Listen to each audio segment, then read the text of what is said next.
11 number समायोजन हो जाएगा अंतिम रहतिया, क्लोजिंग स्टॉक। देखो अंतिम रहतिया क्या होता है और इसका समायोजन कैसे करेंगे।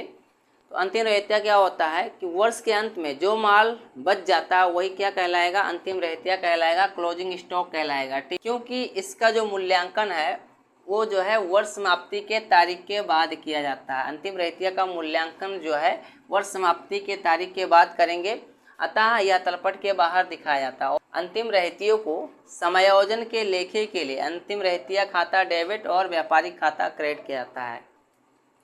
मतलब क्या होता है कि जब क्लोजिंग स्टॉक का समायोजन के लेखे करेंगे तो इसमें अंतिम रहतिया खाता डेबिट हो जाएगा और व्यापारिक खाता क्रेडिट किया जाएगा।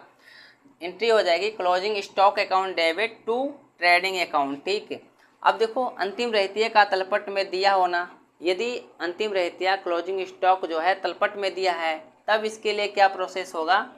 तो कभी कभी जो है अंतिम रहतिया तलपट के अंदर दिया रहता है। ठीक है, तो इसका आशय यह है कि इसका मूल्यांकन वर्ष की समाप्ति होने के पहले किया जा चुका है। ठीक है, इसका मूल्यांकन जो है वर्ष समाप्त होने के पहले किया जा चुका है और यह जो है राशि क्रय की राशि में से घटाई जा चुकी है। ठीक है, और यह जो अमाउंट है वो परचेज की अमाउंट में से घटाई जा चुकी है और ऐसी दशा में अधिकतर क्रय समायोजित की राशि तलपट में दी रहती है। ठीक है, और ऐसी दशा में क्या होता है कि जो समायोजित की राशि होती है वो तलपट में हमेशा दी रहती है और ऐसी दशा में उसे क्या करेंगे, केवल चिट्ठे में संपत्ति पक्ष की ओर ही लिखेंगे। ठीक है, और ऐसी दशा में जो अमाउंट होगा उसे हम कहाँ करेंगे, बैलेंस शीट में संपत्ति पक्ष की ओर लिखेंगे।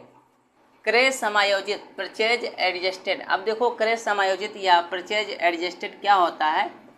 तो जब क्रय की राशि जो है तलपट में दी रहती है, जो परचेज की अमाउंट है वो ट्रायल बैलेंस में दी होती है और इसके साथ साथ क्या होता है कि समायोजित शब्द भी लिखा होता है। तो इसका आशय यह होता है कि इसमें से अंतिम रहतिया क्या हुआ, घटा दिया गया है, क्लोजिंग स्टॉक है उसको माइनस कर दिया गया है।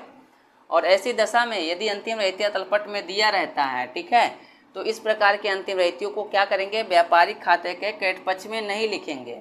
यदि अंतिम रहतिया तलपट में दिया है तो अंतिम रहतियों को क्या करेंगे, व्यापारिक खाते के क्रेडिट पक्ष में नहीं लिखेंगे, बल्कि केवल चिट्ठे में हम क्या करेंगे, संपत्ति पक्ष की ओर लिखा जाता है। बैलेंस शीट के संपत्ति पक्ष की ओर जो है इसे लिखेंगे और इसके लिए जनरल एंट्री हो जाएगी closing stock account debit to purchase account. ये होती है क्रय समायोजित।